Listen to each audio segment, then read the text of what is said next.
Renungan minggu keempat masa biasa tahun B 31 Januari 2021. Aku tahu siapa engkau, yakni yang kudus dari Allah.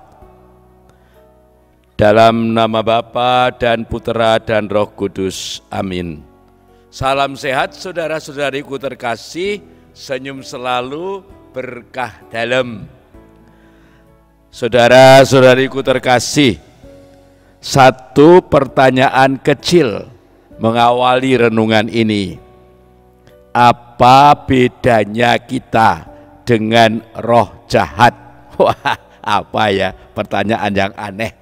Sabar saudara-saudari, jawabannya nanti akan muncul di akhir renungan ini. Saudara-saudariku terkasih, saya ingin mengajak Anda kembali saat kita dibaptis. Sesudah dicurai air baptis, kita diurapi dengan minyak krisma, diiringi kata-kata yang membaptis kita. Sekarang saudara akan diurapi diurapi dengan minyak krisma, seperti Kristus diurapi oleh Roh Kudus menjadi imam, nabi, dan raja. Nabi, raja, dan imam ketiganya berperanan di Israel sebagai pengantara antara Allah dengan manusia. Raja memperhatikan urusan politik, sedangkan imam bergerak di bidang peribadatan. Nabi membawakan firman Allah ke dalam kehidupan perorangan dan sosial, peka terhadap peristiwa-peristiwa di sekelilingnya, akan hal-hal baru serta akan kepribadian manusia. Ia lebih bebas terhadap lembaga, tidak takut merombak keadaan buruk yang nampaknya sudah berakar dan membahayakan kehormatan manusia. Akan tetapi harga yang harus dibayar oleh Nabi selalu sama saja, dulu dan sekarang. Ia harus membayar kegiatannya dengan nyawanya sendiri. Siapkah kita, saudara-saudari? Beranikah kita menjadi nabi zaman kita sekarang ini? Saudara-saudariku terkasih, kenapa Allah mengangkat nabi-nabi di antara bangsa Israel dan memberi kedudukan yang sangat istimewa? Bangsa Israel pernah berkata kepada Musa di Gunung Horeb, "Aku tidak mau lagi mendengar suara Tuhan Allahku dan tidak mau lagi melihat api yang besar ini, supaya aku jangan mati." Mereka mengakui begitu besar dan dahsyatnya kuasa Allah, sehingga mendengar suaranya saja bisa mati. Itulah pemahaman mereka tentang Allah, tentang Yahweh. Hal itu dianggap baik oleh Tuhan, maka Ia membangkitkan seorang nabi sebagai pengantara Allah dengan manusia. Saudara-saudariku terkasih, Allah yang maha dahsyat itu kini menjelma menjadi manusia dalam diri Kristus, juga dalam hal kedahsyatannya. Namun kedahsyatan Allah dalam Kristus terletak dalam kedahsyatan kasih-Nya demi keselamatan umat manusia. Hal ini nampak pertama-tama dalam pengajarannya yang membuat semua orang heran dan takjub. Mengajar dengan penuh kuasa, tidak seperti ahli-ahli Taurat. Ajaran Yesus menyentuh sampai relung-relung hati manusia sebagai penyadaran dan sekaligus penuntun kepada pertobatan menuju kebenaran sejati. Sedang para ahli Taurat, ajarannya hanya menjejerkan. jejerke hukum-hukum, mana yang boleh, mana yang tidak, mana yang haram, mana yang halal. Kalau begini kamu masuk surga, kalau begitu kamu bakal masuk neraka. Dan betul-betul sungguh-sungguh sangat membosankan.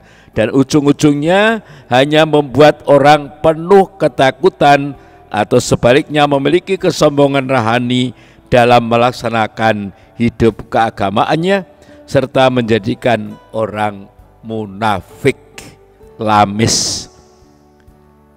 Itulah akhirnya muncullah parisisme baru zaman sekarang ini. Maka kita mesti mewaspadai hal ini, karena hal ini tidak hanya terjadi zaman itu, tetapi juga zaman kita pun yang katanya zaman milenial, zaman sekular, zaman liberal, zaman di mana orang merasa bisa menentukan nasibnya sendiri, bahkan kadang kebablasan sampai tidak membutuhkan Tuhan lagi.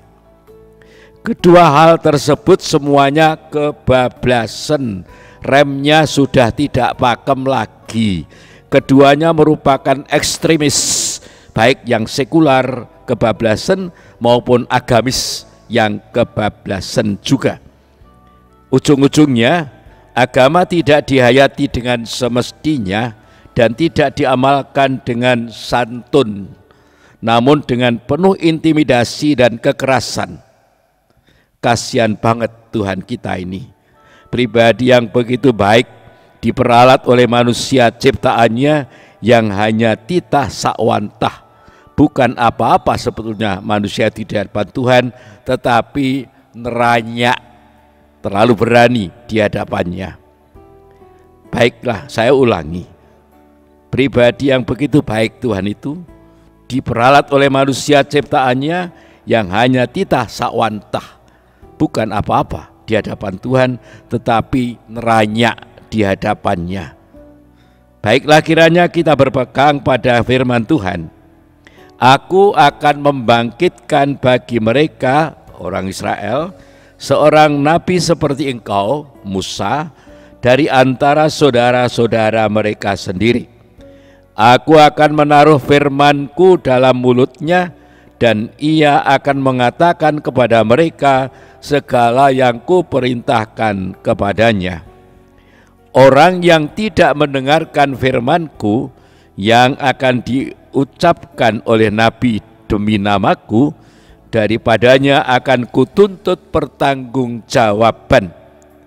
Tetapi seorang nabi yang berani mengucapkan demi namaku perkataan yang tidak kuperintahkan, atau yang berkata demi Allah lain, nabi seperti itu harus mati. Baik, andekno kok wis padha ora wedi karo Gusti Allah, gek modal iki apa kok wani-wanine karo Gusti Allah. Nah, saudara-saudari terkasih, sikap kenabian sejati yang ditunjukkan di atas mewujud sangat jelas dalam diri Yesus Kristus Tuhan kita. Pengajaran Yesus selalu disertai dengan perbuatan-perbuatan kasih. Itulah yang diajarkan dan itulah pula yang dilakukannya.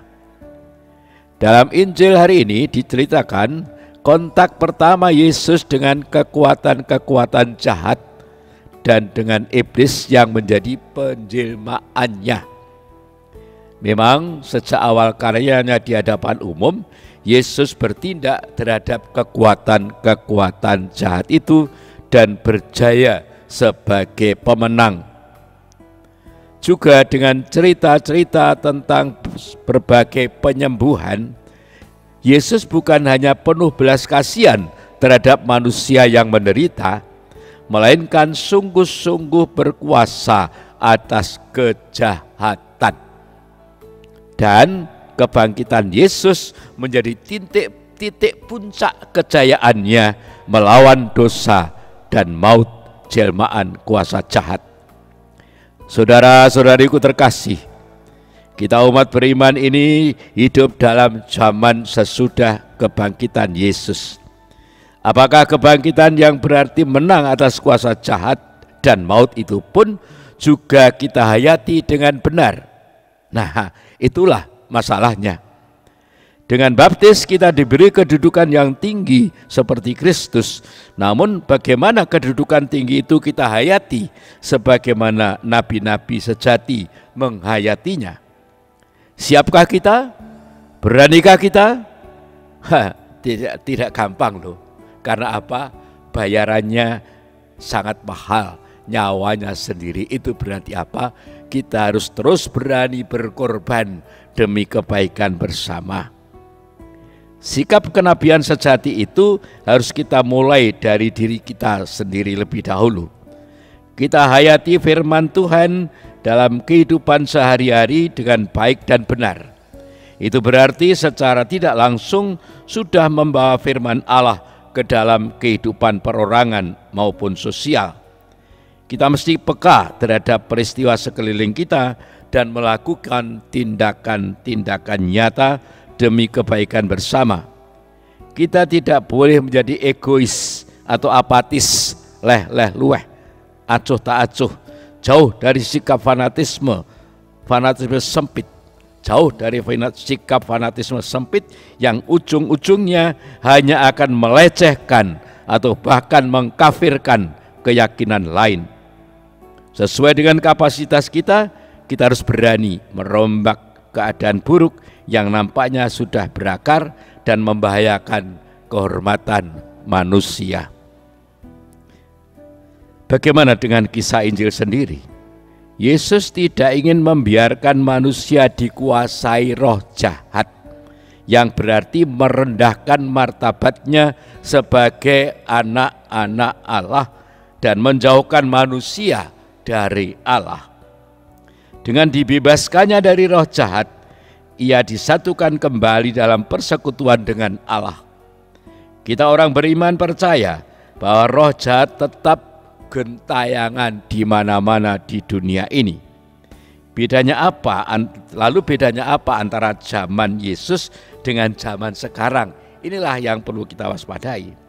Zaman Yesus itu roh jahat berambisi menguasai manusia. Sedang zaman sekarang banyak manusia yang menyerahkan diri untuk dikuasai roh jahat, sehingga tingkah lakunya juga mengikuti arahan roh jahat itu. Apakah itu ketamaan, kesombongan, korupsi, mementingkan diri sendiri, dan tidak peduli terhadap kesusahan orang lain, fanatisme sempit, kebencian, ketidakadilan, dan lain sebagainya. Roh jahat seperti ini sangat sulit diusir dan bisa menguasai siapapun juga, termasuk orang yang mengaku beragama tetapi jauh dari perintah Allah. Maka kita harus waspada karena roh jahat selalu mencari kesempatan dalam berbagai macam cara.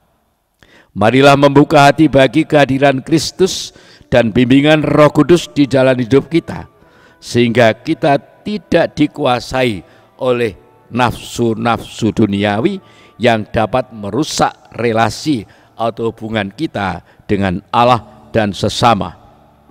Kita harus semakin mengenal Kristus, karena semakin mengenal kita akan semakin sayang dan kita akan semakin tekun melaksanakan perintahnya, sebagaimana dikatakan oleh Yesus, kalau kamu mengasihi aku, kamu akan menuruti perintahku. Saudara-saudariku terkasih, marilah sekarang kita kembali kepada pertanyaan awal. Apa bedanya roh jahat dengan kita? Roh jahat mengenal Yesus, seperti dikatakan dalam Injil, aku tahu siapa engkau, yakni Sang Kudus dari Allah. Tetapi dia sadar bahwa Allah Maha Kuasa, dia takut. Maka dia bertanya, apa urusanmu denganku? Apakah kamu datang untuk membinasakan aku? Sudah ada ketakutan sendiri. Dan kata-kata itu ditanggapi oleh Yesus, diam, keluarlah daripadanya. Diam, keluarlah daripadanya. Dan roh jahat menjerit pergi, rasain. Sedangkan kita, mungkin kata-kata itu juga harus menjadi kata-kata kita, tetapi kita tidak melawannya. Karena kata-kata itu kita ucapkan sebagai tanda cinta kepadanya. Dan mungkin Yesus menanggapinya demikian. Tunjukkan itu dalam hidupmu, anak-anakku. Kenalilah aku dengan baik dan lakukan yang kuperintahkan kepadamu jika kamu memang mencintai aku. Bagaimana saudara-saudari? Setuju? Nah, kalau begitu marilah kita berjalan bersama di belakang Yesus sebagai murid-muridnya, melihat sepak terjangnya dan bersepak terjang seperti dia menjadi nabi di zaman ini, zaman yang penuh dengan ha-ha-ha, ho-ho-ho, hi-hi-hi. Apa? Dunia ini kadang menjadi bahan tertawaan bagi kita semua karena lucu dan anehnya. Kadang juga menjadi kekaguman bagi kita karena kemajuan-kemajuannya. Tetapi kadang juga menjadi hal yang menakutkan bagi kita karena situasi yang sungguh-sungguh sangat menakutkan. Ha-ha-ha, ho-ho-ho, hi-hi. Nah, saudara-saudaraku yang terkasih, semoga Tuhan beserta kita sekarang dan selama-lamanya. Semoga kita semua diberkati oleh Allah yang Maha Kuasa, Bapa dan Putera dan Roh Kudus. Amin. Salam sehat saudara-saudaraku terkasih, senyum selalu, berkah dalam. Amin. Matur nuwun. Mbayat 31 Januari 2021, Yakobus Winarto PR, Romo Paroki Santa Maria Ratu, Mbayat. Pada